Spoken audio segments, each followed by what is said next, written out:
With a major selection of the looks your kiddos love starting at just $4 in the Walmart app, a new school year means a stylish new them. Who knew? Find skater skirts and Crocs that say, I'm casual but cool. Sparkly sneakers that say, it's my classroom, you're just learning in it. And preppy polos that say, I'm the teacher's pet, even if they're mommy's menace at home.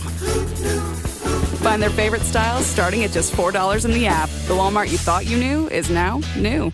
How do you top your love for your cat? With a cascade of decadent savory gravy over a mouth-watering mousse pâté. Fancy Feast gems. 2 gourmet pâtés in one convenient pack. Simply peel and plate to reveal a pyramid shape that makes eating delightful and pamper her with an experience as extraordinary as she is. Turn the everyday into the extraordinary with Fancy Feast gems. Olá, eu sou o Luciano. Eu, a Roberta. E eu, Cristiano. E aí? E aí? Pô, que alegria ter você aqui com a gente, seus Ocas. Tudo em paz, tudo bem. Eu que agradeço participar desse episódio que já é um clássico, né? Pois já é. Já virou um clássico. Vários pedidos desse episódio. Vamos tirar esse ferrugem aí dos comentários? Atendendo a pedidos. Bom, e esse é o Crônicas do Além Retrô. A mesma colaboração entre os podcasts Defining Ghosts e Relatos do Além, só que sobre relatos mais antigos. Vamos voltar no tempo para os relatos dos ouvintes número 36. Do meu sogro. Meu sogro, Paulo, ele era jovem ainda, não era casado, e ele foi com 3 amigos para a praia, no carnaval, na praia em Balneário Camboriú, isso mais ou menos na década de 80, né? E eles foram para lá, era uma casa bem antiga, perto da Avenida Brasil, ali, que é a segunda avenida antes da Avenida Atlântica, e que era a casa da família de um desses amigos, né? E tudo bem, ficaram lá, tomaram cerveja e tal, tinha bastante, acho que tinha uns 4 quartos essa casa, então dava bem certinho para cada um ficar em um quarto, né? Aí deu que eles foram dormir, cada um foi para um quarto, e o meu sogro se foi dormir e teve um pesadelo. Diz ele que ele acordou, tinham 2 caras parecido com roupa de palhaço, que é aquelas calças de estrada, bem o estereótipo de filme de pessoas da década de 20, de 30, mais ou menos, com aquelas roupas antigas, né? E diz que esses palhaços começaram a xingar ele, levantaram ele da cama, carregaram ele pelos braços, e ele gritando, pedindo ajuda, né? E então ele saiu dos quartos, foi pro corredor que ia pra cozinha, e que era sala e cozinha, e daí ia pra fora da casa. E ele gritando, e essas duas pessoas dando risada, e com a cara meio deformada, iam levando ele para fora. Até que ele saiu, chegou na sala, cozinha ali, e viu que um dos amigos dele estava dormindo no sofá. Isso no sonho dele, né? E ele gritava para esse amigo, gritava, e não tinha resposta, o amigo dele não viu. E esses palhaços jogaram ele para fora da casa, e quando ele foi jogado para fora e o pessoal veio em cima dele, ele acordou, né? Acordou suado e tal. Aí ele contando, disse que pensou, nossa, bebi demais, né? Vou tomar uma água na cozinha. Acordou suado, né? Aí ele saiu do quarto, chegou na cozinha, e foi aí que ele ficou assustado. Porque quando ele chegou na cozinha, ele viu esse amigo dele, de fato, deitado no sofá. Até então, cada um tinha ido dormir num quarto, e ele não sabia que esse amigo dele tinha saído do quarto e tinha ido dormir no sofá na sala. Eu acho que por conta de pernilongo, alguma coisa, algum bichinho, alguma coisa, que ele foi dormir na sala. Aí que ele ficou assustado e acordou todo mundo. Acordou, esse amigo dele que estava na sala, o outro que era da família dele, a casa, né? Levantou, saiu do quarto, foi lá. E daí o Paulo contou para esses amigos, tive um sonho assim. E esse amigo dele, que era dono da casa, que estava dormindo no quarto, ficou branco, assustado. Daí ele falou, então eu vou contar para você o que aconteceu, agora que eu fiquei mais assustado. Mas por quê? Diz que uns 10 anos antes, mais ou menos, a casa era da família, e 2 tios dele foram passar o final de semana lá e morreram dentro da casa. Diz eles que eles beberam demais, entraram em coma alcoólico, os dois, ninguém pôde socorrer, e eles morreram dentro da casa. E ele falou que ele teve um sonho também, 1 ou 2 anos antes, que ele também estava dormindo nesse mesmo quarto, e ele acordou no sonho dele com a casa pegando fogo. E aquele desespero, a casa pegando fogo, e aquela sensação de mal-estar, diz que ele levantou e pulou a janela. Só que nesse ato de levantar e pular a janela, ele era sonâmbulo, ele realmente levantou e pulou a janela. E aí os pais dele chegaram e perguntaram o que tinha acontecido e tudo, e ele contou essa história. No fim das contas, ninguém mais dormiu aquele dia, e nem os outros dias. Ele conta que eles dormiam de dia na praia, e à noite todo mundo ficava acordado, voltavam mais tarde que podia para ficar o menos tempo de noite na casa. Depois eles não foram mais na casa. Eu perguntei pro meu sogro, ele falou que recentemente foi para Camboriú e a casa não existe mais, foi demolida e já foi construído um prédio no lugar. Eita. Eita. Bom, isso parece bem aquelas energias residuais, né? Assim, que ficam nas casas depois de uma tragédia que acontece. E aí, seus Ocas? Cara, a questão de sonho me pega um pouco. Eu sou até um pouco cético com sonho, mas nesse caso nem tanto, porque realmente você tem uma prova aí que, né, outras pessoas sonharam com o mesmo. Eu ia até falar que pode ser tipo de certa forma, um palhaço, um arquétipo, né? Às vezes muita criança sente medo de palhaço, e mesmo na fase adulta pode levar a essa figura, né, do palhaço. Quantos adultos também têm medo de palhaço, né? Eu conheço vários. Então, mas para mim o que me pega mesmo é o fato de mais de uma pessoa sonhar com a mesma figura, né? Estranho. Essa questão do arquétipo que você comentou, ela é bem, bem clara, né? Porque, bom, a questão do palhaço, eu já vi gente tendo medo de Papai Noel, inclusive depois de adulto, né? Então essas figuras que são muito cheias de adornos, né? Uma coisa que parece ser dócil, mas nem sempre é, e os filmes ajudaram a construir esse arquétipo também, né? Não teve como não lembrar de It, quando ele comenta isso, né? Um palhaço macabro que vem de uma outra década, né? De um outro século, e a forma como você manifestou ali, mesmo tendo mortes na casa, né?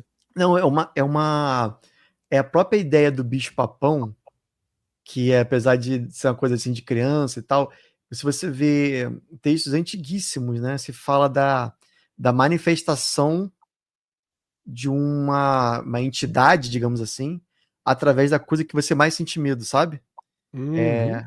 E até por acaso lembrei do tal do Harry Potter, né? Que tem uma cena que o bicho se transforma na coisa que você mais tem medo, e para algumas pessoas aparece uma aranha gigante, para outros pode aparecer um palhaço, ou monstros, enfim.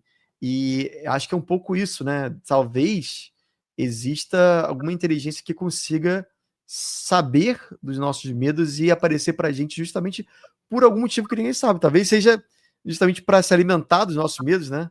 A energia do medo talvez seja prazerosa. Eu já viajando aqui, mas pode ser Não, tudo. mas quem foi que falou que isso tinha a ver com poder também? Onde está o seu maior medo é onde está o seu maior poder, né? Que é quando que é seu objeto de poder.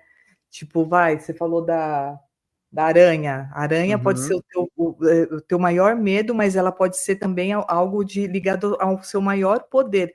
E não que necessariamente quando você enfrentar uma aranha, mas tem uma ligação do seu maior medo com o seu poder. Verdade. Pode ser. Então é por isso que é complicado até a gente falar dos nossos medos, né? Quais são os nossos maiores medos? Dependendo de quem está ouvindo, ela vai saber qual é o teu poder. Você vê, por exemplo, o meu maior medo é extraterrestre. E justamente o que eu mais tenho curiosidade é saber sobre extraterrestre. Então talvez eu penso assim, pelo menos pra mim, que talvez se eu desvendar esse mistério, acaba meu medo, sabe? Mas por que você tem medo de extraterrestre? Isso eu queria saber. Então, é uma coisa de infância. Uma das primeiras memórias que eu tenho foi de ver um OVNI passando em cima de mim, né? E eu acho que até contei, né, do OVNI que passou quando eu era criança e tal. E acho que depois disso marcou, sabe? Aquela luz que é tão perto, tão próximo, tão forte, me marcou de alguma maneira. Então, eu sempre, desde criança, eu sempre tive essa curiosidade, principalmente pelo Zeitgeist, vamos dizer assim, dos anos 90, tinha muito, né? Muito monstro, alienígena, tudo era ET, era Star Wars, era ET, até o Super-Homem era ET, né? Tudo era ET. Então acho que a gente vive. Eu acho que eu também sou um pouco filho, a cria dessa geração, e Total. ao mesmo tempo que me fascinava, me causava muito medo. E eu acho que eu levei isso para a vida, tipo, tentar desvendar o que é esse fenômeno, para talvez acabar com o meu próprio medo. E até hoje, se eu ler muita coisa sobre ufologia, às vezes na época que eu gravava o Hangar 18, acontecia demais de passar fazendo pauta para o programa, de tanto que eu lia casos e casos e casos, eu ia dormir e não dava outro, eu sonhava com extraterrestres. Sim. Eu morro de Botou pra medo. mim aqui. Não, cara, e eu morro de medo dessa coisa a espiritualidade de forma geral, eu gosto, mas esse negócio de ver fantasma, por exemplo, eu morro, mas eu morro de medo. Tanto que quando a gente falou, né, de fazer o comentário dos relatos, eu falei, mano, vai ser Sim. foda. Porque eu não vou Vai. conseguir dormir. E eu tenho um Já medo. começou a sonhar, não? Com isso, não? Oi? Não. Já teve algum sonho nesse sentido, Então, não? porque aí eu faço um lance meio de blindagem mesmo, sabe? Uhum. Tipo, cara, isso aqui, assim, comigo é outra história. Mas eu lembro, Isso. né? Eu tava até falando com a minha mãe esses dias, que ela tá aqui em casa. Falei, mãe, eu tinha medo da bruxa do mar. Do Bruxa? que bizarro, assim, muito Do específico. Popeye? Exato. Eu muito lembro dessa específico. bruxa. Eu lembro. Cara, eu morria de medo. Então, até uns 6 anos de idade, eu dormia com a minha irmã mais velha. Mas Pô, o é muito negócio que você doido. falou da bruxa do mar, e você falou que você dormia na cama dos seus pais até os 6? Cara, até muito tempo, assim. Eu falei 6 porque eu fiquei com vergonha, mas com a minha irmã, eu dormia com a minha irmã mais velha, e se ela não estava, ou enfim, eu ia para a cama dos meus pais, depois de Sim. velha. E essa minha irmã, ela acabou falecendo depois. Sério? Ela faleceu com 15 anos, eu tinha 10. Caramba. E aí, a primeira coisa que eu pensei, tipo, quando ela foi assim, e eu conversava muito com ela, né? Eu falava assim, cara, e agora? Né? Tipo, fudeu, eu vou. Quem vai me proteger da bruxa do mar? Com 10 anos, cara. Eu tava preocupada com a bruxa do mar ainda, porque era uma figura muito assombrosa para mim. Sim. Bizarro. Agora eu vou te bizarro. confessar uma coisa. Sabe até com qual idade eu dormi com meus pais? 17. Puta merda, velho. Já com namorada. E assim, obviamente, assim, foi diminuindo, né? Então, com 17 já não dormia sempre. Mas tinha noites que alguma coisa me causava esse medo e eu ia por causa dos meus pais. E assim, até hoje eu não gosto de dormir sozinho. Até hoje eu tenho dificuldade. Até hoje, às vezes, eu me sinto vigiado. Até hoje, por exemplo, não tem ninguém. Aqui no meu prédio não tem ninguém. Eu moro num lugar que é meio isolado. Hoje eu vou dormir sozinho. Ah, que droga, né? Então, assim, eu não tenho irmão, né? Eu realmente, meu quarto era só eu. E aí eu lembro que algumas vezes aconteceram coisas no meu quarto que justificavam esse medo, sabe? Tipo, e coisas que meus pais, inclusive, já presenciaram. Então não posso nem dizer que são coisas da minha cabeça, porque meus pais eram testemunhas, assim, de que aconteciam. Cara, tem uma vez, uma dessas milhares de vezes, que eu nunca vou esquecer, que foi. Eu também já contei isso algumas vezes no podcast. Eu acho que devia ter tipo uns 12 anos por aí, e eu tava deitado no meu quarto, e minha mãe tinha o hábito de colocar a minha calça do colégio do dia seguinte aqui na parte de trás das costas da cadeira, sabe? Então, deitado, olhando pra minha cadeira do meu computador, e vi a calça. Um belo dia, 3 da manhã, sabe aquele momento que você tá entre sono, assim, que você abre o olho pra virar? Quando eu abri o olho, eu vi a calça balançando, a perna da calça balançando. Nossa, você tá louco. Muito, muito forte. E não dá nem pra dizer, eu lembro bem, e não dá nem pra dizer que foi tipo um vento, porque o vento tem aqui na brisa e para, né? Não tem força. Pra ter força suficiente pra balançar uma perna de uma calça do jeito que balançou, tinha então um vendaval, né? E não tava. E eu lembro que o meu primeiro pensamento foi assim: não, calma, isso aí deve ter sido vento, alguma coisa aconteceu. E aí eu olhei pra janela, a janela fechada, tudo fechado.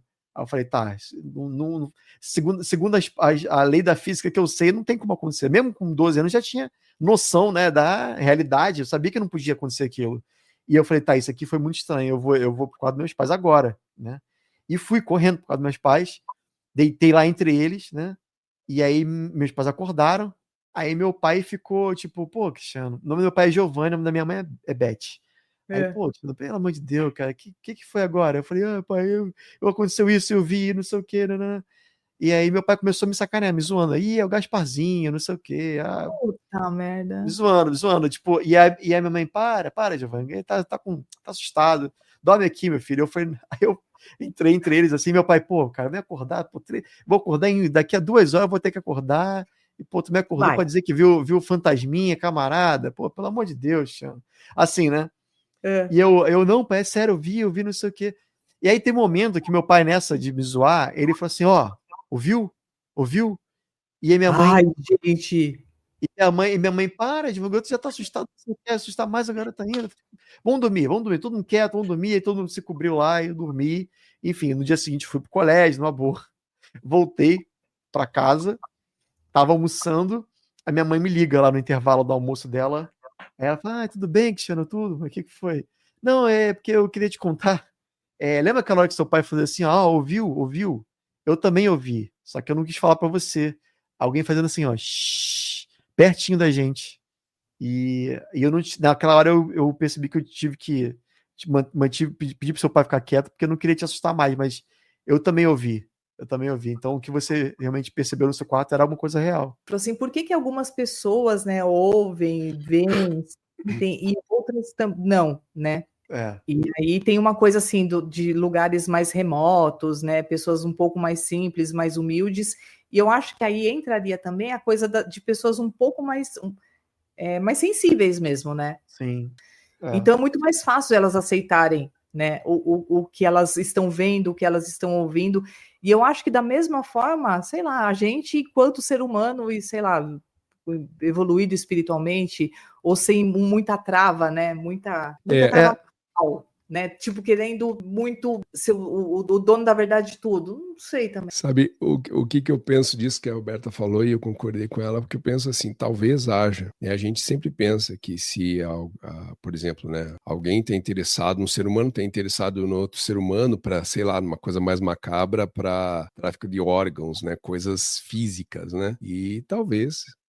o interesse desses outros seres seja em algo que é tão subjetivo e talvez já há tanto esquecido pela maioria de nós, e só naqueles que guardam essa natureza, não vou chamar nem de pureza, mas essa natureza de ser humano mesmo, que seja o mais interessante, né? Talvez deu tanta merda lá na frente que estão voltando para resgatar o que é ser humano. Eu fico pensando que, assim, se você for estudar cada doutrina, fala uma coisa diferente, né? Por exemplo, no Espiritismo diz muito sobre essas inteligências, forças que se apresentam pra gente, mas os que se apresentam não são benevolentes, não são do bem, né? Muitos acreditam que estão aqui justamente para sugar nossa energia, uma coisa assim, né? Os que são do bem não vão causar nenhum tipo de espanto, não vão aparecer para te assustar, né? E quando aparecem e são do bem, a pessoa entra num estado assim que parece muito quase como se ela estivesse vendo alguém querido, uma pessoa, né? Já no próprio relacionamento, já vi vários casos da pessoa, poxa, vi minha vozinha querida que era falecida, foi tão bom revê-la, né? Não é uma coisa tipo, caraca, minha avó, sabe? É uma coisa boa. Então, a maneira é quase como se fosse um controle mental que existe ali, uma pessoa coloca a pessoa num estado que a pessoa não fica assustada. Mas quando são esse tipo, assim, né? Eles fazem meio que para assustar, né? O espírito zombeteiro, né? E qual motivo, né? Qual motivo? Talvez por exemplo, dentro do estudo do Poltergeist, fala muito que talvez nem exista fantasma. Isso é interessante. Talvez nem exista fantasma e que tudo que acontece é manifestação do próprio ser humano. O copo cai não foi porque o fantasma empurrou, mas foi porque a energia, o equilíbrio da casa, como das pessoas que vivem ali, até às vezes do prédio, do ambiente, da cidade, causa esse tipo de coisa para acontecer. E não é, na verdade, não tem ninguém, não tem outro espírito ali querendo fazer isso, entendeu? Já viu falar nisso? Eu já. É interessante. E agora está se estudando, inclusive, a possibilidade de OVNIs também serem isso. Os OVNIs, na verdade, isso é uma coisa nova que o pessoal não tem falado, mas os OVNIs talvez serem manifestação da força do próprio inconsciente coletivo, sabe? E é interessante também. É uma forma nova de ver e o que isso representa, né? Essa manifestação coletiva, né? Cara, Jung, fantástico. né? Jung já falava disso, total, né? Até dos arquétipos, das personas, né? A loira, tal. O que é isso? É um inconsciente coletivo, né? Muito. É aquilo da religião, né? Como eu posso falar com alguma certa propriedade da Umbanda, É aquilo que a gente se torna mais palatável para a nossa cultura, né? Quem Sim. melhor do que um índio ou um preto velho ou uma preta velha na nossa cultura para fazer algo por nós, né? Seja pela saúde, enfim. Então, talvez seja uma forma de tentar explicar algo que aconteça como um fenômeno na gente, olhando para o céu, né? Olhando para as coisas que vêm de cima, né? Até porque o sagrado é uma coisa que está muito enraigada na visão do ser humano que vem de cima, né? Lá do céu, Total. né? Então, por que não ligar isso a uma divindade, a alguma coisa maior que a gente, né? Sim. Para mim, isso E aqui, ó, isso aqui é uma ferramenta Ah, gerador de. O tarô, né? O tarô é um gerador de sincronicidade que é absurdo, né? Que tem perguntas assim que são respondidas de uma maneira. Pô, só esse mês eu tirei 5 vezes, eu sei lá quantas vezes, uma mesma carta. Como é que pode, tipo, ter um significado que tem a ver com a minha vida atualmente? Então, assim, às vezes tem coisa que eu acho que é tipo sobrenatural, né? Parece muito sobrenatural. E talvez seja tudo uma coisa gerada por mim mesmo, né? De alguma maneira, sem saber, eu tô escolhendo sempre as mesmas cartas. Querendo me mostrar. O Jung fala que o tarô é a melhor maneira de você conversar com o seu próprio ego, o seu próprio é. inconsciente também. Mas eu né? acho que o tarô usa muito a nossa intuição também, né? Porque às vezes a gente tá intuindo alguma coisa, mas você não tá acreditando, né? Aí você vai lá e pá. É. Você sabe o que você tem que fazer, que foi aquele exemplo que você deu, né? Quando a gente entrevistou você. Você sabia, assim, de alguma forma você sabia que algo iria acontecer, iria finalizar, você sabia. Né? Mas a gente fica na negação, né? Não, não vai, não vai, não vai. Aí você tira a carta da morte, você tira a carta da morte, você tira a carta da Isso. morte e fala, velho, é isso, acabou. Né? Acabou. Aí você é quase como se fosse tipo um tapa na cara. Se você não precisasse de mais evidências, toma então essa aqui para você, Exato. E você às vezes, acordar. então, a gente é burro, porque às vezes a gente precisa de provas e mais provas, e Provas. não, é só se ouvir, né? Exatamente. Mas essa E conversa essa, nem sempre é fácil, né? A conversa aqui Não, com você. se fosse fácil, mas o que eu acho muito legal dos relatos é, assim, o como aquilo é verdade para as pessoas. E eu não estou dizendo que não é, mas elas sabem que aconteceu aquilo com elas. E para mim isso é a maior validação. Eu não sou aquele cara chato que quer provas, porque o sentir algo para mim já é fundamental. E como não lembro de ter ouvido, e você deve fazer muito bem a curadoria para não chegar isso até nós, ouvintes, não lembro de ter ouvido algo que eu tenha dito assim, puta, mas isso aqui não sei, tá meio zicado. É raro, é raríssimo. É raríssimo É. de ter. Eu lembro assim de pouquíssimas exceções, principalmente no começo, de eu ver algum relato ou outro que eu ficasse assim, isso aí não sei, não. É extraordinário demais, sabe? Uhum. Quando o cara começa. Quando em mente, geralmente são coisas assim que tipo, eu dormi e acordei em Machu Picchu. Aí, sabe, aí depois eu tive uma viagem astral que fui pra Lua. Aí começa muito assim, tá bom, então, isso aqui não tem como. Isso aqui é difícil de acreditar. Até pra mim é difícil de acreditar, sabe? Bom, É acho que doideira. tá. Não, quando eu falo de Machu Picchu, o cara, tipo, literalmente foi pra Machu Picchu. Não é como se fosse puta só o merda. espírito. Não, ele acordou Sim. e tava, caramba, isso tem Machu Picchu. Você conhece? Ah, não, aí me ajuda a te ajudar, né? Exatamente. Aí é difícil. Então vamos lá para o segundo relato. Um objeto voador inexplicável surge e o medo toma conta do casal. O que Rosana e seu marido nunca mais irão esquecer. This episode is brought to you by Indeed.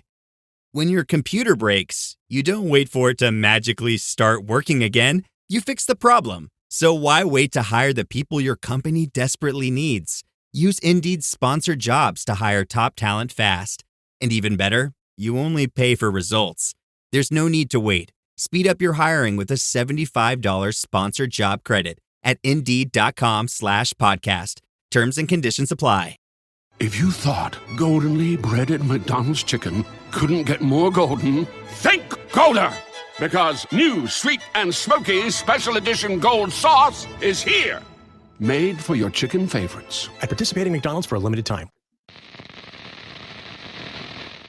Olá, meu nome é Rosana, tenho 50 anos, sou casada, 2 filhas, moro em Itupé. Para contar um pouquinho sobre a minha história, vou voltar lá em 1996. Foi um tempo assim uma época que teve muita repercussão, muita reportagem, né, falando sobre OVNIs, ETs. Eu não sei se foi nessa época, inclusive, que teve o ET de Varginha, não me recordo. Enfim, eu gostava muito de saber o que tinha, o que não tinha, sobre outras vidas, pessoas nos vigiando, sei lá, enfim, né? E a gente, eu e meu marido, minhas filhas, a gente gostava muito de sair à noite na cidade vizinha. E nesse ano de 1996, né, devido a tanta falação sobre OVNIs, sobre ET, então eu saía para a rua de carro, a pé, eu já saía olhando para o céu à noite para ver se eu via alguma coisa de diferente. Eu era muito curiosa, queria muito ver, e foi numa noite desse ano, 1996, voltando da cidade vizinha por volta de umas 9 horas da noite, eu sempre olhando para o céu, como sempre, né, avistei lá na frente, uns quilômetros lá na frente, uma luz que piscava bastante, bem forte, e vinha vindo em nossa direção, mas assim, tranquilamente. E meu marido seguiu o caminho dirigindo em direção, e eu não tirava o olho dessa luz, e quando chegou bem próximo da entrada de Itupeva, para quem conhece, né, ou fica perto do portal, ali nós precisamos descer do carro para ver o que realmente era aquilo lá. E assim, passou, não sei dizer o que era, mas era uma coisa enorme, meio formato de triângulo, meio puxado para uma raia, muito grande, uma cor escura, e assim, não tinha som nenhum, não tinha barulho nenhum, tanto que passou muito próximo da gente, assim, e pra gente não era avião, era uma coisa assim de outro mundo. Eu achei assim muito lindo, e infelizmente naquele tempo não tinha celular, né, câmera disponível para a gente estar filmando, fotografando o que a gente viu. Então é uma coisa assim que a gente guarda na memória. Algumas pessoas a gente contou, e pessoas mais próximas, e é uma coisa que ficou guardada, está guardada até hoje, né? A gente, assim, gostaria de ver novamente. Se eu visse novamente, eu com certeza hoje eu ia filmar, né, para provar o que eu vi. Bom, se era um OVNI, se era um avião, eu não sei. Eu só sei que era uma coisa totalmente diferente do que a gente está acostumada a ver. Era uma coisa realmente muito grande, estava muito baixo, sobrevoando muito baixo, não tinha barulho, e, enfim, só tem eu e meu marido testemunha, né? E é por aí. Década de 90, Varginha. Itupeva, né? Itupeva, cara, céu azulzinho, estrelado. Tem um caso em Itupeva famoso, famosíssimo, que aconteceu, se não me engano, em 97, que foi o caso da fazenda Nossa Senhora das Graças. O dono chamava Rock Ming. É um caso incrível. 97, ou seja, do lado, né? E o Rock Ming com a sua esposa estavam na fazenda deles lá, assim, contando bem rapidamente, né? E estavam na varanda de casa e viram no morrinho que tinha em frente, descendo literalmente um objeto, formato de tubo, uma coisa assim, e dele saiu os tripulantes, e os tripulantes ficaram andando ali como se fosse investigando a mata e tal. E ele tem um vídeo, cara, depois que puder, dá uma olhada no YouTube, bota Rock Ming, caso Itupeva, e você vai ouvir ele, né, na época, sendo entrevistado, e ele falando, e é bem legal, assim, fala assim, cara, eles estavam longe, mas a gente escutava a voz dessas criaturas como se fossem perto da gente, era uma coisa incrível. E aí no dia seguinte eles foram lá, eles viram uma marca de queimadura no chão, como se fosse uma radiação no solo, assim, encheu de ufólogos lá para saber o que é, levaram a amostra. Eu não sei qual foi o resultado. Teve uma controvérsia depois falando que teve uma igreja evangélica local que disse que teria feito uma vigília, né, naquele dia, naquela data, e fizeram uma fogueira naquele morrinho para conversar e bater papo, e talvez seja isso. Só que ao mesmo tempo o pessoal falou que não, que dele o pessoal veio depois. Então teve uma espécie de uma controvérsia nesse sentido, mas o caso ainda é muito incrível. E fora do ar a gente estava conversando aqui, né, Zocas, quanto à década de 90, ela mesmo cita, né? Então é uma década que realmente proporcionou isso, né? Quem é filho dos anos 80, 70, que passou por uma cultura toda voltada a extraterrestres, esse assunto ficou muito nítido para muita gente, como nós aqui, né? Total. Muita coisa dos anos 90. Parece que tem um fervor maior, né, de fenômenos. Aí, de novo, né? Eu não sei se é o inconsciente coletivo, né? Que tem todo, eu avistei aqui, eu avistei ali, mas a década de 90 foi o fervo dos avistamentos também, né? Foi onde tudo começou. Mas não dá para duvidar porque tá velho o marido, né? Assim, se a pessoa vai. Eu não duvido de nada, né? Mas assim, ela ainda tinha uma testemunha, né? Sim. Puta, enfim, aí. Não, é o lance dos anos 90, que às vezes a gente acredita, porque a gente viveu melhor os anos 90, a gente acha que realmente foi um negócio assim absurdo. Mas, cara, anos 60 foi muito pior. É bizarro, né? Porque, principalmente no final dos anos 60, no Brasil nunca viu tantos avistamentos como no final dos anos 60. É E mesmo? avistamentos muito, assim, como eu posso dizer? Não assim, tipo, um fenômeno muito próximo, assim, da pessoa lidar com, ver o ser de perto, sabe? Principalmente no interior de São Paulo, muitos mesmo. Os anos 90 foram pequenos comparados aos anos 60. Algumas pessoas acreditam que tem a ver com a época que, no final dos anos 60, teve o Homem à Lua. E muita gente, o pessoal que é mais cético, né, fala assim, isso aí pode ser porque o pessoal estava muito impressionado com a ida ao Homem à Lua e tal. Mas é bizarro quando você começa a estudar esses casos dos anos 60, você vê que eles têm, de certa forma, uma conexão entre eles. E as pessoas que não se conheciam em anos diferentes, né, ou em épocas diferentes, viram às vezes o mesmo ser, e descreveram o mesmo ser. Isso que é interessante. Então, como é que poderia ser coisa da cabeça, né? Não é difícil. Complicado. E aí eu vejo duas situações ocorrendo, né? Não olhando para o lado cético, mas se a gente for olhar pela questão do homem ter ido à Lua, essa mobilização que ocorre, né, que ocorreu na mente das pessoas, também proporciona, né? Se a gente for olhar para uma questão que a gente tenta fugir sempre, mas não dá sempre, que é assim, né? Existem aqueles que com algum nível de superstição pensam, putz, se eu for pensar em tal coisa, eu atraio tal coisa, tanto coisas positivas quanto negativas, né? Se eu entro numa comoção que talvez tenha sido coletiva ali com o homem ter ido à Lua, talvez isso fique mais suscetível a compreender essas coisas, como você falou já, né? De tanto estudar, de estar dentro daqueles temas, as coisas se aproximam, eu estou mais de afinidade com esse tipo de conteúdo do que em outros momentos, né?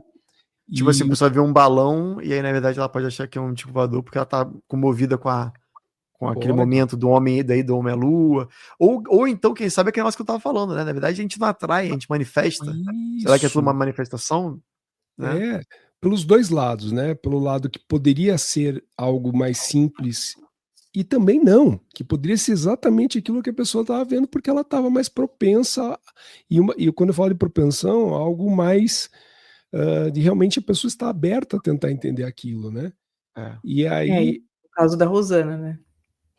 E aí e para concluir aqui, tem duas situações que eu vejo, né? A gente olha para os anos 80 e 90, onde alguns relatos tomam uma maior proporção, porque eles, vou dizer assim, entre aspas, acontecem então naquele momento quase que em tempo real, né?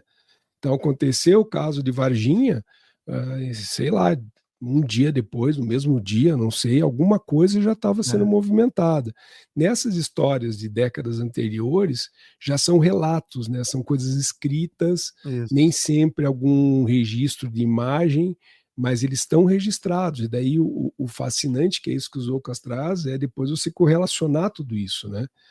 Mas aqui tem um caso que está muito parecido com esse e que não tiveram conexão, as pessoas não se conheciam, são épocas diferentes, mas são relatos mesmo, são relatados porque já viraram história. E nós hoje temos a possibilidade de participar, e nas últimas décadas, de coisas quase que acontecendo em tempo real, pelo registro, pela forma como se propagam as informações, né? Bacana. Exatamente. Não, eu lembrei também de um outro caso famoso nos anos 90 que foi o chupacabra, né? E o nosso amigo Carlos Alberto Machado foi o principal investigador do Chupacabras na época. Eu trabalhava no SBT na época, gente. Eu lembro então. recebendo as fitas do Chupacabra, sabe? Então, você muito possivelmente recebeu dele, né? O próprio Carlos Alberto Machado foi entrevistado várias vezes no Ratinho para falar. Ele foi tido como como é que era? Detetive sobrenatural, uma coisa assim. Tinha um adjetivo brilhante. E aí era. E pior que o Carlos Alberto Machado na época era tudo gótico, com uma jaqueta de couro, assim, uma coisa meio detetive no ar, né? A gente sabe que o Ratinho já gosta também dessa coisa mais sensacionalista, então tava fechado aí o circo, né? Ele foi pro lugar certo. Exatamente. Mas apesar de tudo, cara, a pesquisa do Carlos Alberto Machado é incrível, muito, muito, muito séria. E tanto, cara, que ele, quando ele estava lá fazendo um documentário sobre chupacabras, na época dos chupacabras, né? Imagina, tá acontecendo o evento, o fenômeno tá acontecendo agora, então eu vou lá pro interior de São Paulo, no caso dele, que era em Minas, no Paraná, no Paraná, acho que foi no Paraná. E aí ele é de lá, inclusive, e ele filmou o evento, ele filmou o negócio acontecendo, sabe? Ele filmou o OVNI, e aí no dia seguinte que o OVNI apareceu em cima de uma fazenda, ele foi lá e o cara falou, pô, todas as minhas galinhas foram mortas, sabe? Todas as minhas galinhas foram mortas. O chupacabra passou aqui ontem. Então, assim, cara, e a gente filmou. Então, mais ao vivo que isso, impossível, né? Só faltou aparecer um chupacabra assim na frente dele, mandar beijo pra ele fez uma jaula para pegar uma armadilha para pegar o chupacabra, colocou uma galinha dentro, botou a câmera, porque ele falou assim, eu só tinha uma câmera na época, né? A gente tá falando de 98, por aí. Ele tinha uma câmera, vou botar a câmera virada para lá, pro mato, e botar a jaula, a gaiola virada pro outro lado, porque se a gente pegar o chupacabra, a gente pegou, a gente tem uma evidência. Mas eu vou botar a câmera virada pro outro lado para ver se a gente pega alguma outra movimentação, né? E o que aconteceu? O bicho parece que sabia, né, de alguma maneira, onde estava apontada a câmera. Ele passou por um lugar onde ele não foi filmado, ele arrombou a gaiola, uma força incrível, ele conseguiu abrir a gaiola, pegou a galinha, na saída ele conseguiu, tipo, de alguma maneira se machucar nessa gaiola, então soltou o pelo dele, olha que bizarro. Gente, e ele conseguiu... Eu lembro dessa do pelo. Carlos Machado conseguiu o pelo do chupacabra. Cara, E eu falei assim, cara, pô, Machado, se você tem um pelo, isso é uma grande evidência, né? Talvez a maior evidência que a gente tenha de algum extraterrestre, tem um pelo do bicho, né? E aí ele falou, cara, não tem como a gente fazer, não tem a raiz do como folículo, né? Exatamente. Então a gente não tem o DNA, não tem como a gente fazer a análise de DNA que vai dar assim, tipo, igual qualquer animal, entendeu? Não tem como, a gente sabe que é um pelo de um bicho, mas qual? Né? Qual bicho poderia fazer isso? É jaguatirica. Não, o jaguatirica não tem como arrombar a gaiola daquele jeito. A jaguatirica passaria na frente da câmera, seria vista, sabe? E enfim, esse é um dos mistérios aí do chupacabra. E eu tava ainda associando, e aí você me corrija, Zoucas, porque como eu escuto os relatos pouco antes de dormir, às vezes eu durmo e acordo no meio de algum. E eu não sei se eu confundi, mas um dos últimos que eu escutei nessa de maratonar de novo, você estava conversando com um ufólogo, se eu não me engano, e que ele estava fazendo até alguma correlação com o chupacabras e o lobisomem. Sim, não existe. Existe muito, porque essa imagem de um bicho grande e peludo, né? Que aí, de novo, aquela questão que a gente tá falando, alguns veem como um porco, alguns veem como lobo, alguns veem como chupacabra, depende macaco, muito. Lembra que você comentou de macaco? O próprio Carlos Alberto Machado tem uma situação que os pescadores conseguiram tirar uma foto de uma criatura no meio do mato, que lembra muito um macaco, um gorila gigante no meio, mas tipo, era no Brasil, se não me engano. Eu ia ter medo, porque eu também tenho medo de macaco. Só que assim, um bicho com umas garras gigantes, assim, no meio do mato, assim. Eu lembro que na época eu usei todas as ferramentas possíveis de inteligência artificial para tentar melhorar a imagem. E ele ficou até agradecido, mas assim, tipo, não tem o que dizer.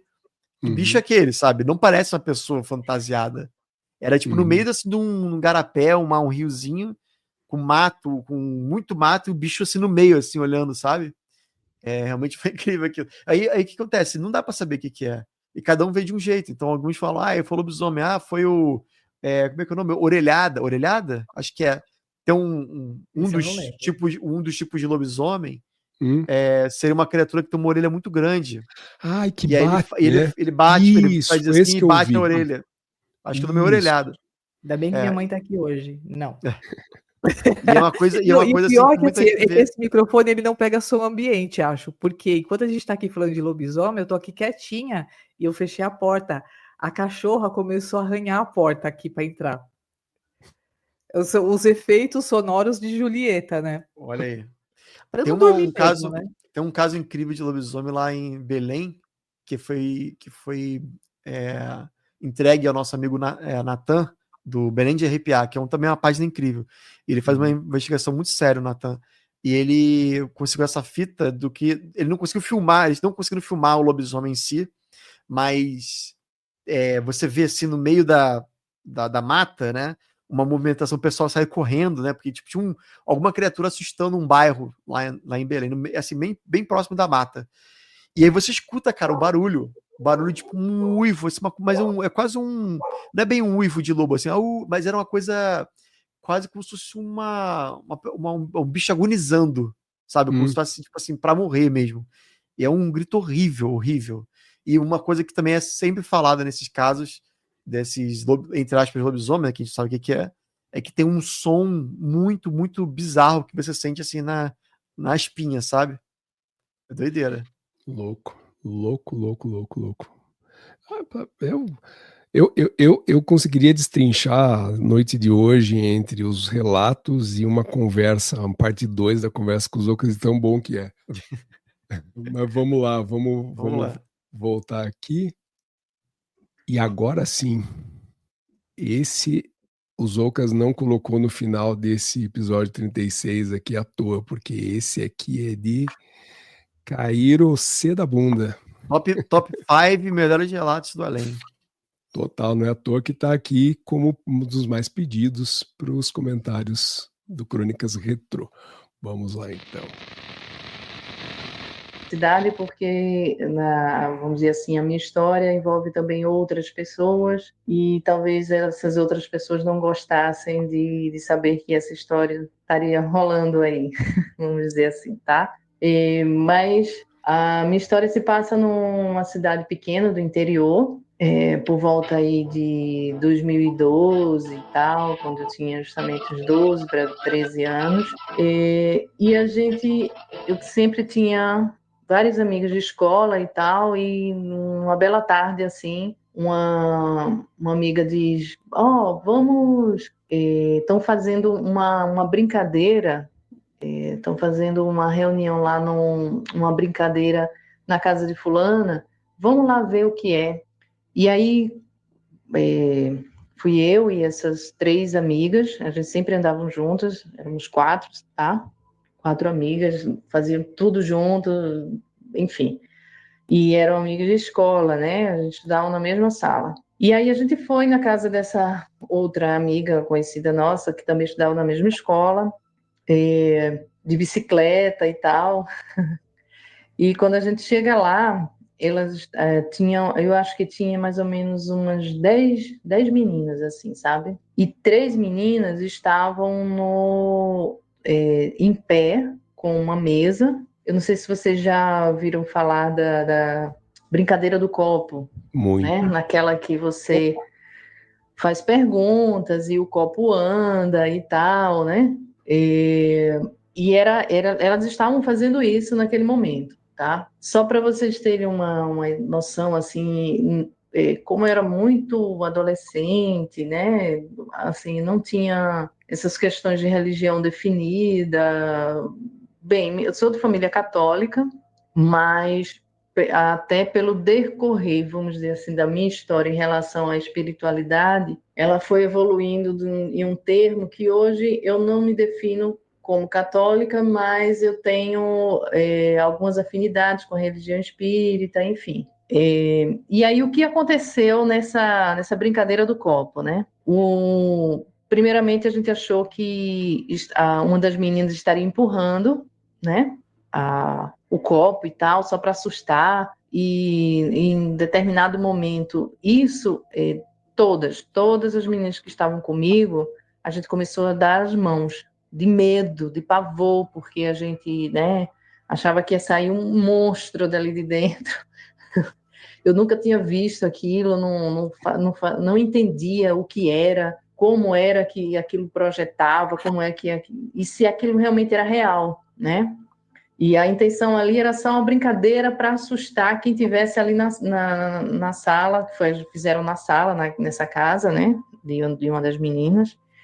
E estavam todas rindo, brincando, assim, fazendo graça, sabe? Quando a gente chegou, foi um clima bem descontraído. Só que aí, quando começaram a mexer no copo, primeiramente a gente achou que era uma das meninas, né? Empurrando e tal. Ah, deixa de bobagem, fulano, é você que está empurrando. A gente fazia perguntas de sim ou não, qual era o nome.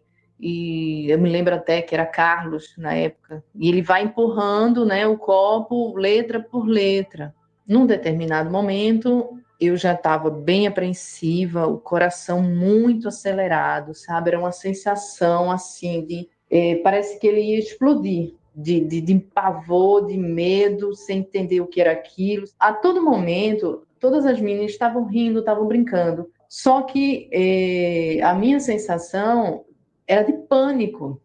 E eu não conseguia entender por que eu estava com pânico, se aquilo ali era uma simples brincadeira de criança, né? Só que aí, de repente, eu não lembro bem a pergunta, mas o que estava ali naquele bendito daquele copo não gostou da pergunta. E elas tiraram o dedo de cima do copo, foi aí que o copo voou e explodiu na parede. Explodiu, bateu, quebrou. Ah, meu amigo, não ficou uma criança nessa sala. Uma sequer. Saímos todas correndo, loucas. Cada um pegava a bicicleta, quem tinha, quem não tinha. A sala voou tudo. Tudo. Enfim, as 4 amigas saíram de lá, eu e mais 3, né? E depois a gente parou na praça, ofegante, assim, em pânico, sem saber o que era aquilo, não sei o que e tal. Mas uma delas, a mais fortinha, a mais destemida, disse assim: vamos fazer amanhã? Vamos brincar amanhã com isso? E eu sempre dizia, não, eu acho que isso aí não é legal. Não sei porquê, mas meu coração está dizendo que essa brincadeira não é legal. Enfim, no outro dia fomos para a casa dessa amiga mais destemida e fizemos novamente a brincadeira. E aí a coisa foi evoluindo.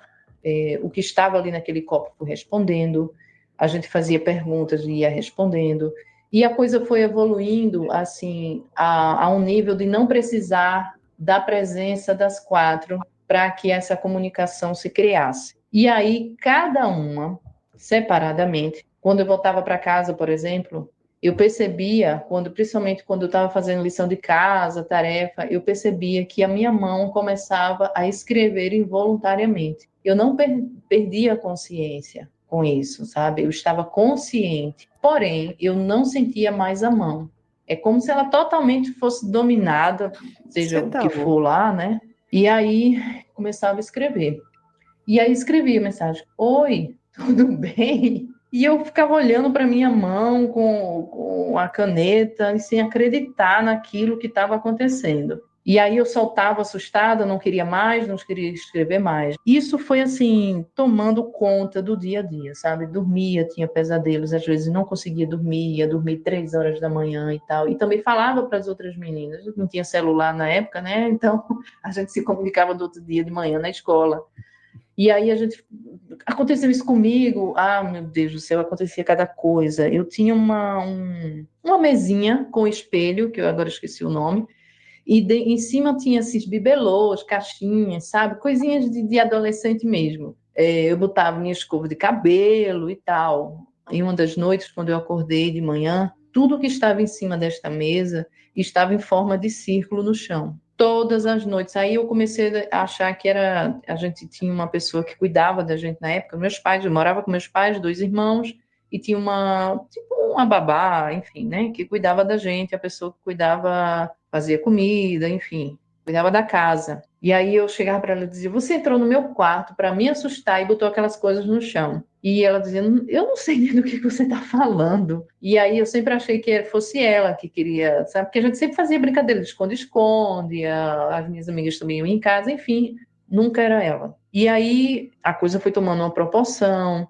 eles pediam para a gente fazer coisas assim do tipo, olha, o mais bizarro do pouco que eu consigo me lembrar. Eles pediram que a gente fosse ao cemitério, Aí eles começa escreveram, o né, pela forma da mão, eu não conseguia vê-los nem ouvi-los, eu só conseguia me comunicar através da escrita. Uma das meninas conseguia ver e outra ouvir, enfim, falar, via nitidamente. Eu acho que essa que via nitidamente era, vamos dizer assim, era a principal desse grupo de 4 meninas com essa questão da comunicação desses espíritos, né, que, enfim, não estava ali para brincadeira. Pediram para que a gente fosse ao cemitério e a gente foi. Eu só lembro de ter chegado no portão e ter entrado, depois eu não lembro mais. Eu tenho flashes de estar deitada no chão e vê-los, vi alguns como se fosse fumaça, né? Sabe? Aquilo que eles relatam mesmo, aquela coisa meio transparente, a forma humana, uma pessoa, com roupas antigas, alguns rasgados, tinha pessoas ensanguentadas, agora sempre meio translúcido, né? E eu vi eu deitada no chão, eu lembro que eu via um correndo em minha direção, depois eu não me lembro mais. Eu não me lembro como eu cheguei em casa, não lembro depois o que as meninas me contaram, né, o que aconteceu, se elas lembravam desse dia, enfim, eu não sei o que a gente foi fazer naquele cemitério e também não sei o que se decorreu depois. E aí eles pediam para fazer coisas, a gente fez umas escritas, ficou na frente de uma parede branca e ficou repetindo essas palavras, e um deles falou para uma das minhas amigas, dizia assim, não olha para a parede enquanto estiver falando as palavras. E aí, teimosa, né, olhei. Quando eu olhei, tinha um círculo enorme, era colorido, mas não tinha luz, entendeu? Era um círculo profundo, uma coisa... na hora, quando eu olhei aquilo, eu me assustei. Peguei o caderno que as meninas estavam repetindo e puxei a folha, amassei, joguei, eu disse, chega que eu não quero mais brincar disso, não, isso está errado, tem uma coisa errada. Na época, minha prima namorava com um rapaz que era da doutrina espírita. E numa noite, eles se encontraram e minha prima foi lá em casa e disse, fulano falou que vocês parassem com o que estão fazendo. Detalhe, eu não tinha contado isso para ninguém, porque era uma coisa assim, eu não consigo nem te explicar. A gente tinha horas que eu queria até rezar e a Ave Maria não vinha na cabeça, não vinha na mente. Eu não conseguia, não saía palavras, eu não lembrava da Ave Maria, do Pai Nosso. Assim, todo o tempo pelo menos eu tentando me livrar disso e não conseguia sair dessas coisas. Enfim, aí minha prima chegou lá em casa e disse assim, olha, fulano falou que vocês parassem com o que estão fazendo. Eu não sei o que é que vocês estão fazendo. O que é que vocês estão fazendo? Aí eu comecei a rir, né? Eu não estou fazendo nada. Não estou fazendo nada demais. Aí ela disse que ele falou, você e suas amigas, parem do que estão fazendo, porque vai chegar num nível em que alguém não vai perder a vida, alguém vai morrer. E isso daí eu fiquei louca. Fui na casa das meninas e disse, alguém vai morrer. E realmente alguém morreu. Não foi uma das meninas, mas foi um amigo íntimo nosso, muito querido. E assim, eu não sei se eles tentaram fazer com que a gente continuasse com isso, porque eu tenho plena certeza de que eles não têm esse poder realmente de tirar a vida. Eles podem induzir, eles podem fazer com que alguém cometa um ato, mas o poder de tirar a vida de alguém realmente não, eu acredito piamente que isso não é possível. Tipo assim, já estava predestinado para esse meu amigo falecer e eles aproveitaram o momento para assustar mais ainda. E quando ele faleceu, eu disse, a gente precisa de ajuda. E aí foi que eu conversei com o namorado da minha prima, que já era espírita, eu conversei, contei a história tudinho, e ele indicou uma pessoa, a gente foi lá, as 4, conversou com essa pessoa, detalhe, essa pessoa era uma senhorinha, ela já até faleceu, morava numa casa e tinha uma cuidadora com ela. Ela era cega, ela não enxergava, né? Os olhos dela totalmente esbranquiçados, assim. Ela ficava sentada na cadeira de balanço. Ela não enxergava nada, gente. Nada, absolutamente nada. E no momento ela fez uma oração, a gente se sentou na frente dela, agora um pouco distante, coisa de 1,5 metro, assim, num terraço, sabe? Com várias cadeirinhas, coisa do interior mesmo, cheio de planta. E uma paz, uma tranquilidade ali, aquele lugar maravilhoso. E ela levantou, sem a ajuda da pessoa que, né, estava cuidando dela. Ela teve forças porque ela já estava bem debilitada. E ela foi em direção a uma e pegou exatamente na mão de cada uma, como se estivesse enxergando. Nossa, eu me emociono muito. Foi aí que a gente conseguiu terminar essa história. E cada uma, hoje a gente tem pouco contato uma com a outra, a gente não conseguiu mais falar sobre isso. Eu hoje tenho minha espiritualidade bem, vamos dizer assim, desenvolvida, bem entendida. Hoje eu entendo tudo o que se passou e como não chegar a um nível desse mais. E, na verdade, meu relato é que as pessoas, mesmo adolescentes ou crianças, nunca façam isso, nunca, vamos dizer assim, desdém do outro lado, sabe? Essa brincadeira do copo, eu acho que várias pessoas fazem, ou de brincadeira, ou... Eu entendo que também ali eu não tinha o entendimento que eu tenho hoje, né? É muito perigoso quando você não tem assim, essa compreensão e coisas ruins realmente podem acontecer. Graças a Deus eu consegui passar por tudo isso, tenho uma vida normal. Hoje eu tenho pessoas do outro plano que me ajudam, eu escuto eles, eu sempre sinto a presença deles e a gente sempre tem essa comunicação e é isso. Eu sempre tento viver também da melhor forma, ajudando o próximo, o que é certo, né?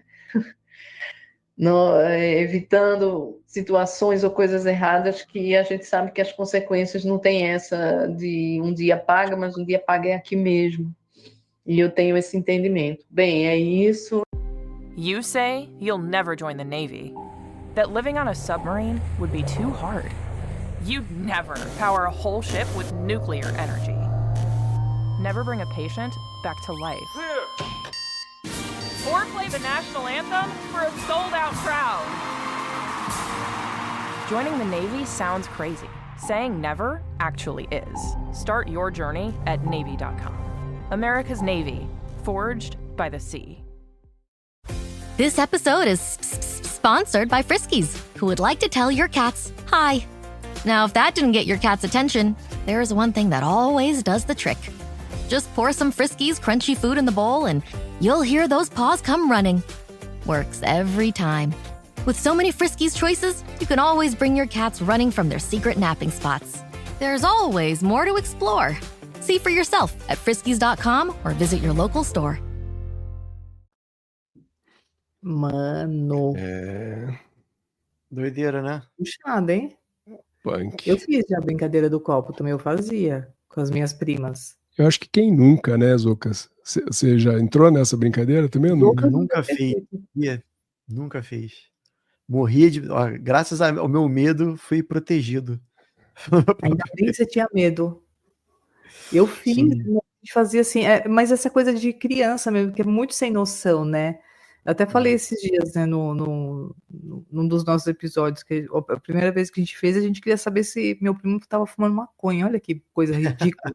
A gente tinha, sei lá, 12 anos, né? Uhum. Enfim, mas a gente fazia direto, assim, noção zero. Ainda bem que nunca deu. E tinha um negócio que você perguntava assim, posso sair? Vai fazer sim ou não? Não, isso era o básico. Isso a gente seguia, né? Mas mesmo assim, é muita falta de noção mesmo. A gente tem um episódio aqui que passa pelo brincadeira do copo, que na verdade é uma forma mais simplificada da tábua Ouija, né? A mesma formatação do contato. E até fiz uma brincadeira, né? Bom, brincadeira, mas assim, normalmente o que é capturado ali pela uma visão da espiritualidade, são aqueles espíritos zombeteiros mesmo, né? E eu até brinquei com o Alexandre no dia que a gente gravou esse episódio, eu falei, eu gostaria de estar numa brincadeira do copo, numa tábua Ouija, e perguntar, tem alguém aqui? E o espírito zombeteiro apontar para o não. Ele é tão zombeteiro que ele mesmo se zoa. Exatamente. Mas sabe que eu consegui encontrar uns padrões ali, queria ver até a característica que vocês também possam falar sobre, né? É assim, primeiro é que eram adolescentes e meninas, né? E aí toda vez que a gente fala, ou algumas vezes que a gente fala ali de fenômenos poltergeist, a gente sempre tem alguma alteração ocorrendo de hormônios junto as crianças ou a criança que está envolvida, e normalmente, então, justamente é uma menina ou são meninas, né? Mulher sendo mulher, gente, querendo curiar a vida de todo mundo. A histeria ali, também, né? Querendo saber de tudo. E aí você junta todo esse poder numa brincadeira, que não deveria nem ter o nome de brincadeira, porque não me parece, e nunca me pareceu uma brincadeira, né? E aí tem esse cenário, então, que até é relatado em filmes, o próprio Exorcista fala, a idade da menina, da Regan, é justamente essa, né? As coisas poderiam estar aflorando ali justamente pelos hormônios e o quanto isso interfere na espiritualidade. E você tem, né? Então, eu pelo menos associei nesse primeiro momento ali, já que ela fala primeiro, claro, a inconsequência, por até ser uma brincadeira que, tirando os ocas, não lembro se o Alexandre tenha passado, mas eu fiz e até passei muito mal, muita dor de cabeça, senti assim, foi uma sensação ruim, mas não era medo. Eu acho que o que os ocas falam aqui de medo, né, que moveu ele a buscar na ufologia, conhecimento e tal, o meu, eu posso dizer que eu tenho poucas coisas no mundo me dão medo, e são muito mais voltadas a mim, coisas internas do que externas, né? Então eu não, assim, quanto às questões da espiritualidade, eu nunca manifestei medo, mas enfim, o medo é aquilo que também os Ocas falou, né? Pode ser aquele alimento que um espírito zombeteiro tenha para ter uma facilidade de acessar essas nossas energias, que eles, no fim, do que eles estão buscando é drenar alguma coisa, né? Eles precisam para estar, a minha crença, eles precisam para estar nesse formato e interagindo com a gente de algo que é nosso, né? Para eles estarem mais aqui do que em outra esfera, né? Uma vez eu vi num centro espírita falando que eu cheguei a comentar, eu era muito novo, eu comentei que eu tinha medo e tal, e o médium falou assim, geralmente quem tem muito medo é que já tem uma mediunidade muito aflorada. Você tem medo justamente porque você tem uma sensibilidade maior. Ó, você sabe que você pode horrível falar isso pra criança, porque justamente eu tava indo ali justamente pra acabar com... Eu falei assim, porque se você tá com medo é porque o negócio é real e tá perto, né? Tipo isso. Mas tem um lance que eu tava lendo outro dia sobre como as crianças são muito mais próximas de Deus, entre aspas, né? Porque acredita-se que através dos nossos pensamentos, a gente, como Deus criou a gente a sua imagem e semelhança, e tudo veio do todo baseado no seu próprio pensamento, a manifestação do pensamento divino é a criação desse plano, né? Isso as coisas que dizem, né? A gente não tem a prova concreta, mas talvez as crianças, por terem uma criatividade muito, muito alta, elas vivem nesse mundo mental muito mais que os adultos, por isso elas se aproximam muito mais de Deus. Isso foi o que eu li, que eu achei interessante. Então são criaturas extremamente inocentes, puras, né? E por isso também estão muito mais próximas do lado de lá, né? E talvez por isso elas têm essa sensibilidade maior em ver certas coisas, né? Não tenho dúvida. Eu acho que a proximidade com o lado de lá está sempre ligada realmente a pureza, a simplicidade e a não ter muitos muros entre, sabe, muitos Quando conceitos. a criança isso é natural, né? Quando a criança já... Porque é natural. Então, eu acho que mesmo sendo criança, sendo adolescente, sendo uma senhora, um senhor... no interior, na roça, sabe? Exato. Isso, mais a pureza de sentimento, sei lá, de não ter muitas grandes questões, assim, né? Não tem, a gente é cheio de grandes questões, né? Será assim? E essas pessoas não, elas só aceitam. Eu posso dizer que tive excelentes experiências que vou carregar para essa minha vida até os meus 10 anos. Depois elas sumiram. E por quê? Porque você vai enrijecendo, né? Você vai se fechando, você vai se tornando, queira ou não, por mais que você tenha uma uma religião, você se torna um pouco mais cético para algumas coisas, né? No começo tudo é possível, a existência do gnomo é possível, a existência de uma fada é possível, porque você leu no livro e porque você pode ter visto, né? Daqui a pouco é um jeito do paranaense falar, daqui a pouco, né? Logo depois, a idade chega e você já não quer mais entender que aquilo existe, e aí você vai se distanciando, né? Vai se decepcionando com o mundo, de certa forma, né? Eu lembro muito bem de quando eu era criança, acreditava em Papai Noel e para mim era certo que o Papai Noel existia, sabe? E aí, tipo, um belo dia eu fiz um teste, eu falei assim, eu vou provar a existência de Papai Noel, que eu vou mentalizar o presente que eu quero, mas não vou contar para ninguém. Só eu vou saber e eu criança pensando, né? Vou, tipo, pedir para Papai Noel, porque ele sabe das coisas que a gente quer, né? Se eu pedir aqui muito forte, que eu quero uma bazuca do Super Nintendo, vai aparecer para mim. E não aconteceu. E aí eu fiquei tipo, pô, então peraí. Isso mudou, né? Reformulou o meu conceito do que seria Papai Noel. E aí, com o tempo, essas novidades vão deixando de existir e você vai ficando mais enrijecido, né? Como você falou. E voltando ali ao relato, assim, talvez para a maioria de nós aqui, quem está escutando, sejam essas coisas bem pontuais, né? Eu brinquei uma vez, achei que foi o outro que mexeu, e acaba. E o dela é um relato que se estende. Ela resumiu, é um áudio longo, mas ela resumiu talvez o que tenha durado, sei lá, meses, talvez um ano, não sei. Criaram um relacionamento, né, assim, não tô falando tirando o sarro, mas é como se elas tivessem criado realmente um relacionamento. Uma amizade. Não, elas viam como amigo. Né, que não precisava mais daquela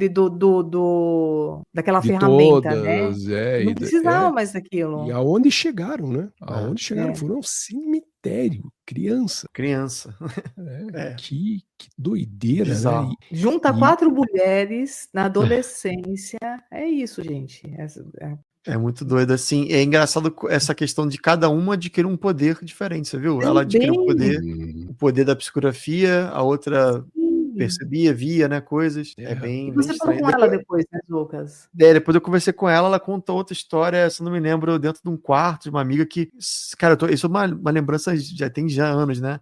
Se eu não me engano, ela teve uma amiga que teve uma espécie de uma dessas amigas, em determinado momento, ela ficou como se fosse possessa, assim, sabe? E acho que a porta bateu, ela, tipo, uma coisa bem de exorcista mesmo, assim, a porta chegou a bater, então, que a menina tava realmente muito mal e manifestando, assim, de uma forma. Eu tenho que reouvir, depois a gente pode deixar pra próxima, inclusive. Boa. Por favor. E assim, isso que você falou, né, de cada uma ter, e aí, assim, não tem como não ligar a espiritualidade, né? Que nem você falou, ela em si, a cara tá psicografando, né?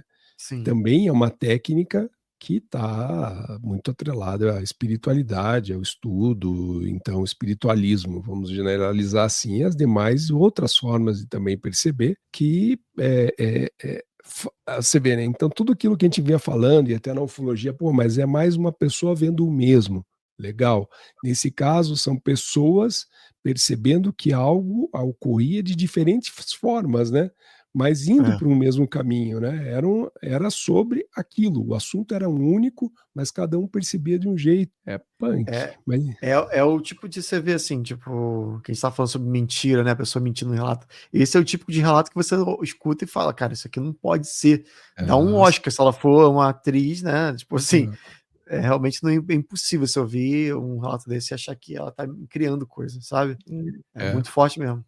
Cara, essa situação dela dentro do cemitério que ela abre o olho também é incrível, né? Ela vê uma espécie de portal, uma luz, né? Um negócio muito forte. Isso não é só o copo, né? Não é só o copo, é o escrever na parede, é tudo, né? E atender a comandos, vários elementos. E ela fala no final que ela não acredita que essas criaturas sejam essas entidades, enfim, essas forças, não consigam matar uma pessoa, mas elas te levam à morte, né? Elas criam. Isso Chico Xavier fala muito, e no próprio livro dos espíritos fala muito sobre obsessão. Os espíritos obsessores, eles criam vícios em você e eles se alimentam de você estar nesse vício, às vezes, de álcool, drogas, enfim, de tudo. E eles acabam te levando pra morte nesse sentido, né? Porque você se viciou em alguma coisa. Às vezes até suicidas também, né? Pessoas que ficam tão num quadro depressivo tão profundo que às vezes Não, e não é só isso, né? Eu contei até aqui em um outro episódio que eu sempre via um senhor me chamando. E em uma das vezes eu sentei, eu acho que eu fosse sonâmbula, porque meu pai era sonâmbulo. Então eu sentei na janela, dormindo assim, tipo, e eu ia me jogar. Nossa. Só que aí eu tava com uma outra pessoa que veio e falou, o que você tá fazendo? E me puxou, mas assim, várias situações de eu sair andando num corredor de hotel, no meio da noite, e sabe, indo pra onde? Pra rua, porque eu tava ouvindo o chamado de alguém, enfim. Olha aí. Ela só nem ao Não vivo é aqui. história de ninguém, eu estou falando da minha. Sim, né? mas justamente. A gente, o do sonambulismo é muito doido, né? Tipo, você tá dormindo, mas é te levado a uma coisa. Meu pai, ele era sonâmbulo, então várias vezes a gente morava numa vila, e é um portão de lança. E várias vezes minha mãe foi pegar ele na ponta da vila de cueca, assim. E ele fazia o quê? Ele fazia o mais difícil, ele pulava a janela, pulava o portão. Ele saía pela porta como pessoas normais, sabe? Ele pulava a janela. Então, o que é mais louco, por que ele pulava a janela? Por que ele não saía? Não, ele pulava a janela, pulava o portão, e várias vezes na madrugada ela olhava assim, cadê? Tá na rua. E ele tava lá, tipo, fazendo a ronda. Que doido. Doido. O sonambulismo é louco. Bom, meus queridos, a gente encerra por aqui. Eu quero agradecer muito os Ocas por fazer essa participação mais do que especial. Né? Brigadaço primeiro por nos ceder o teu conteúdo para algo que para nós é muito prazeroso fazer. Obrigado pela tua presença. E vou dar um spoiler, você é o meu primeiro presente de aniversário, porque amanhã completo os meus primeiros 50 anos. Aê. Não que eu vá chegar a próximos 50, mas... Vai, pô. Os 50 são os novos 30. Exatamente, eu vi isso. Eu tô chegando aos 40, são os novos 20. E realmente estar conversando com você hoje é um presentaço, assim, de novo. Valeu, cara. Valeu mesmo. E aí, queria te instigar, antes de passar para a Roberta concluir, também queria te instigar a trazer novidades ou como é que estão os episódios, chamar as pessoas que, de repente, nos consumam no YouTube para o teu podcast. Opa, com certeza. A gente já faz... Agora já tem uma simbiose rolando entre a gente, né? O Defining Ghosts e Relatos Além no mesmo feed, né? Quem quer escutar outros programas, a gente tá com outras parcerias também, né? Lá no nosso feed. Então, a gente tem creepypasta, a gente tem histórias enviadas por e-mail, a gente tem conversa, né, de outros criadores de conteúdo sobre também esse assunto, alguns de maneira mais séria, outros de maneira mais divertida, mas o interessante é trazer realmente assim, tipo, várias visões diferentes desse fenômeno, né, digamos assim. Zouca, vamos fazer um boteco aí com esses outros criadores, cara, ia ser muito legal. Sabe qual é o meu sonho? A gente ir para algum lugar, talvez, sei lá, não digo assim, alugar um Airbnb, talvez, não, mas um hotel, algum lugar no meio do mato, que a gente faça uma fogueira e a gente se junta assim, conversa. Assim. Já tô dentro, só marca e me avisa. Chamar os ouvintes também, quem puder participar, isso é bem Nossa, bacana. lindo! Marca o dia e me chama. Agora, tem que ser, a logística é complicada, porque vocês estão no Paraná, não é isso? Não, eu tô em São Paulo. São Paulo. O Paraná. Eu tô no Rio. Pelo visto vai ter que ser São Paulo, porque é o meio do caminho, né?